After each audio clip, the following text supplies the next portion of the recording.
എല്ലാവർക്കും ഗേളി മീഡിയയിലേക്ക് സ്വാഗതം. എൻ്റെ ചാനൽ ആദ്യമായിട്ട് കാണുകയാണെങ്കിൽ സബ്സ്ക്രൈബ് ചെയ്യുക, ലൈക്ക് ചെയ്യുക, കമൻറ്റ് ചെയ്യുക. അതുപോലെ നിങ്ങൾക്ക് ഇഷ്ടപ്പെടുകയാണെങ്കിൽ മറ്റുള്ളവർക്ക് കൂടി ഷെയർ ചെയ്ത് കൊടുക്കുക. അപ്പോൾ നമുക്ക് ഇന്നത്തെ ഇഷ്ടം എന്ന സീരിയലിൻ്റെ എപ്പിസോഡിലേക്ക് പോയാലോ? എപ്പിസോഡ് തുടങ്ങുന്നതിന് ഇന്നലെ കണ്ടതുപോലെ കൈലാസിനെ എല്ലാവരും കൂടി എടുത്ത് പൊരിക്കുകയാണ് അവിടെ.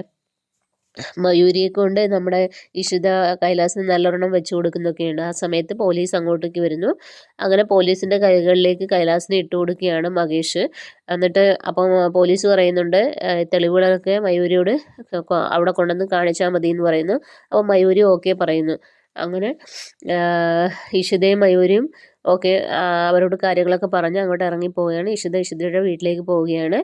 പിന്നീട് കാണിക്കുന്നത് നമ്മുടെ ഇഷിത വീട്ടിലെത്തി കഴിഞ്ഞപ്പോഴത്തേനും അച്ഛനും അമ്മയും ചോദിക്കുന്നു, എന്താ മോളെ ഇന്ന് നേരത്തെ എന്ന് ചോദിക്കുന്നു. അപ്പോൾ പറയുന്നു, ഞാൻ എൻ്റെ ഒരു അഗ്നി ശുദ്ധിക്കായി വന്നതാണ്, അത് കഴിഞ്ഞു എന്ന് പറയുന്നു. എന്താണെന്ന് ചോദിക്കുന്നത്, എൻ്റെ നിരപരാധിത്വം തെളിഞ്ഞു എന്ന് പറയുന്നു. ഒരു ഭാര്യയെ മനസ്സിലാക്കണമെങ്കിൽ ഭാര്യയുടെ കയ്യിൽ തെളിവുകൾ വേണം, ഇല്ലെങ്കിൽ ആരും മനസ്സിലാക്കത്തില്ല എന്നുള്ള രീതിയിലൊക്കെ പറയുകയാണ്. ആ സമയത്തേക്ക് ഇഷിതയ്ക്ക് ഒരു കോൾ വരുന്നത് വേറെ ആരുമല്ല, മഹേഷ് തന്നെയാണ്. അപ്പോൾ മഹേഷിനോട് പറയുന്നു, ഞാൻ വരാമെന്ന് പറയുന്നു. അങ്ങനെ മഹേഷിൻ്റെ അടുത്തേക്ക് ചെല്ലുകയാണ്. അപ്പം മഹേഷ് കാര്യങ്ങളൊക്കെ പറയുന്നു, വീട്ടിലേക്ക് തിരിച്ചു വരണം എന്നൊക്കെ പറയുന്നു. അപ്പം ഇഷിത പറയുന്നു, ഇല്ല എനിക്കിനി അങ്ങനെ വരാൻ കഴിയില്ല എന്നുള്ള കാര്യങ്ങളൊക്കെ പറയുന്നു. അപ്പം മഹേഷ് പറയുന്നുണ്ട്, ഞാൻ ഡൽഹി പോയ സമയത്ത് നിന്നെ വിളിച്ചപ്പോൾ നിനക്ക് എന്തോ ഒരു വിഷമമുണ്ടെന്ന് എനിക്ക് മനസ്സിലായി. പക്ഷെ നിന്നെ കൈലാസ് ഒരുപാട് പ്രാവശ്യം ഉപദ്രവിച്ചിട്ട് നീ എൻ്റെ അടുത്ത് പറഞ്ഞില്ല. അതുപോലെ നിനക്ക് വിഷമമുണ്ടെന്ന് അറിഞ്ഞാണ് ഞാൻ പെട്ടെന്ന് തന്നെ വന്നത്. അപ്പോഴത്തേനും കാര്യങ്ങളൊക്കെ കൈവിട്ട് പോയി. പക്ഷെ കുടുംബത്തിൻ്റെ മുമ്പിൽ നിന്നെ ന്യായീകരിക്കാൻ വേണ്ടി തെളിവുകളൊന്നും ഇല്ലായിരുന്നു. അതുകൊണ്ട് എനിക്ക് ആ സമയത്ത് അവരുടെ കൂടെ നിൽക്കേണ്ടി വന്നു. അല്ലാതെ നിന്നെ എനിക്കറിയാം, നീ ഒരിക്കലും തെറ്റ് ചെയ്യില്ല എന്നുള്ള കാര്യങ്ങളൊക്കെ നമ്മുടെ മഹേഷ് പറയാണ്. പക്ഷേ ഇഷിത അതൊക്കെ കേട്ട് വളരെ ലാഘവത്തോടെ നിൽക്കുകയാണ്.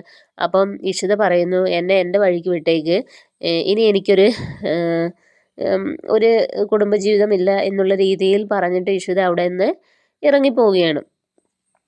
അങ്ങനെ പോവുകയാണ്. അത് ആ സമയത്ത് നമ്മുടെ മഞ്ജിമയാണെങ്കിൽ കിടന്ന് കരച്ചിലാണ്.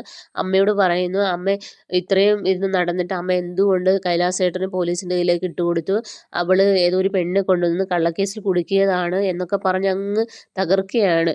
ഭയങ്കര കരച്ചിലാണ്. അപ്പം സ്വപ്നവല്ലിയുടെ മനസ്സ് മാറുകയാണ്. അപ്പം സ്വപ്നവല്ലി പറയാണ്, ശരിയാണല്ലോ, അവൾ പൈസ കൊടുത്തിട്ടായിരിക്കും എന്നുള്ള രീതിയിലൊക്കെ നമ്മുടെ സ്വപ്നവല്ലി അങ്ങ് ചിന്തിച്ചു കൂട്ടുകയാണ്. മകൾ പറയുമ്പോൾ മകളുടെ താളത്തിനനുസരിച്ച് തുള്ളുകയാണ്. അപ്പോൾ ഇങ്ങനെ കരഞ്ഞുകൊണ്ടിരിക്കുന്ന സമയത്താണ് നമ്മുടെ മഹേഷ് കയറി വരുന്നത്. അപ്പം മഹേഷിനോട് മഞ്ജിമ പറയുന്നു, നീ എൻ്റെ താലിച്ചരട് പൊട്ടിക്കാൻ വേണ്ടി നോക്കിയവനല്ലേ നീ നിൻ്റെ ഭാര്യയും, അതുകൊണ്ട് ഞാൻ ഭക്ഷണം കഴിക്കില്ല, ഇവിടെ കിടന്ന് മരിച്ചു പൊക്കോട്ടെ എന്നും പറഞ്ഞ് അകത്തേക്ക് റൂമിലേക്ക് പോവുകയാണ്. അപ്പോൾ സ്വപ്നവല്ലി പറയുന്നു, എന്നെ കൈലാസ് ഒരു തെറ്റും ചെയ്തിട്ടില്ല എന്ന രീതിയിലൊക്കെ സ്വപ്നവല്ലി പറയുകയാണ്.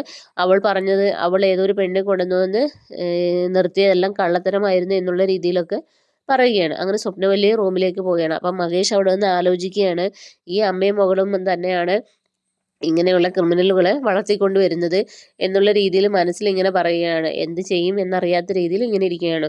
ഈ സമയത്ത് നമ്മുടെ ഇഷിത വെറുതെ ഡൈനിങ് ഹാളിൽ ഇങ്ങനെ ഇരുന്ന് ആലോചിക്കുകയാണ്. ആ സമയത്താണ് നമ്മുടെ ആശു അങ്ങോട്ട് വരുന്നത്. അപ്പം മോളെ എന്താണ് നീ ആലോചിക്കുന്നതെന്നൊക്കെ ചോദിക്കുന്നു. നീ എന്തായാലും ഒരു തീരുമാനം എടുക്കണം എന്നുള്ള രീതിയിൽ നമ്മുടെ ആശു പറയുകയാണ്. അപ്പോൾ പറയുന്നു, ഇനി എന്തൊരു തീരുമാനം, ഞാൻ എടുത്ത തീരുമാനങ്ങൾ തെറ്റായിരുന്നു എന്ന് ഇപ്പോൾ എനിക്ക് തോന്നുന്നു, കല്യാണം കഴിക്കേണ്ടിയിരുന്നില്ല എന്ന് ഇഷിത പറയുകയാണ്. എനിക്കൊരിക്കലും പൊരുത്തപ്പെട്ട് പോകാൻ കഴിയില്ല, കാരണം പെണ്ണിനെ എപ്പോഴും വിചാരണ ചെയ്യപ്പെടും, ഒരിക്കലും വിചാരണ ചെയ്യപ്പെടുന്നില്ല എന്നുള്ള രീതിയിലൊക്കെ പറയുകയാണ്.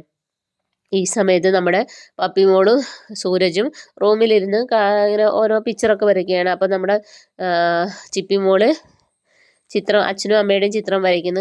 എന്നിട്ട് അത് സൂരജിനെ കാണിക്കുന്നു, ഇത് ആരെ പോലെ ഉണ്ടെന്ന് പറയാൻ പറയുന്നു. ഇത് നിൻ്റെ അമ്മയും ഡാഡിയും അമ്മയാണെന്ന് ഇതിൻ്റെ അടിയിൽ എഴുതി വെക്കണം എന്നുള്ള കാര്യങ്ങളൊക്കെ പറയുന്നു. അപ്പോൾ സൂരജ് പറയുന്നു, ഇളയച്ചനും ഇളയമ്മയും എന്തോ പിണക്കത്തിലാണെന്നുള്ള കാര്യം പറയുന്നു. അപ്പം നമ്മുടെ ചിപ്പിമോട് ചോദിക്കുന്നു, അത് ആര് പറഞ്ഞു? ഇല്ല, അമ്മ കുറച്ച് ദിവസം ഇവിടെ നിൽക്കാൻ വന്നതാണോ? അപ്പോൾ നമ്മുടെ സൂരജ് പറയുന്നു, അല്ല, അവരുടെ ഇടയിൽ എന്തൊക്കെയോ പ്രശ്നങ്ങളുണ്ടെന്ന് പറയുന്നു. അന്നേരം അത് ചിപ്പിക്ക് മനസ്സിലാവുന്നു. ചിപ്പി ഇങ്ങനെ ആലോചിച്ച് നിൽക്കുന്ന സീനിലാണ് ഇന്നത്തെ എപ്പിസോഡ് അവസാനിക്കുന്നത്. നാളത്തെ എപ്പിസോഡിലാണ് ചിപ്പി സ്വപ്നവല്ലിയുടെ മഹേഷിനെ എടുത്ത് എന്നിട്ട് പറയുന്നത്, എനിക്ക് എൻ്റെ അമ്മയെ വേണം, എനിക്ക് എൻ്റെ അമ്മയെ ഇവിടെ കൊണ്ടുവരണം എന്നുള്ള രീതിയിൽ വാശി പിടിക്കുകയാണ്. അങ്ങനെ മഹേഷ് പോയി ഇഷിതയുടെ കൈ പിടിച്ച് വലിച്ചുകൊണ്ടിരുന്നു. അപ്പോൾ ഇഷിത പോകാൻ വേണ്ടി കൂട്ടാക്കുന്നില്ല. അങ്ങനെ നമ്മുടെ ചിപ്പിമോളായിരിക്കും മിക്കവാറും ഇഷിതയും മഹേഷിനെയും ഒന്നിപ്പിക്കാൻ ചാൻസ് ഉള്ളത്. അതിൻ്റെ ഇടയിലേക്ക് ആദി കൂടി വരുന്നുണ്ട്. അപ്പോൾ എല്ലാവരും നാളത്തെ എപ്പിസോഡിനായി വെയിറ്റ് ചെയ്യുക. Okay, bye bye, thank you.